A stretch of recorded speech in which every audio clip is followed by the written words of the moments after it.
張柏芝被指違反合約，俾前經理人余旭慶同埋經理人公司入稟索償至少1276萬。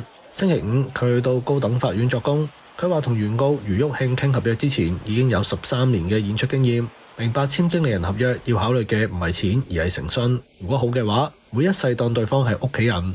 佢喺庭上面談及同現經理人周正儀嘅關係。張柏芝喺2000年加入中國星集團之後，中國星指派周正儀做佢嘅私人助理。佢離開中國星之後，周正儀亦都跟佢離開公司。佢話周正儀可以共患難，會幫佢處理一切事務。佢甚至唔記得自己嘅電話號碼，但係會記得對方嘅號碼。生活上面交水電費、增值八達通同埋啲仔嘅事項都依賴對方處理。佢話喺2011年透過名下公司買入港島中半山世紀大廈一個單位，價格為1億2800萬。佢只係負責睇樓，交易由周正儀處理。其後收到對方通知，話需要4000萬支付尾款。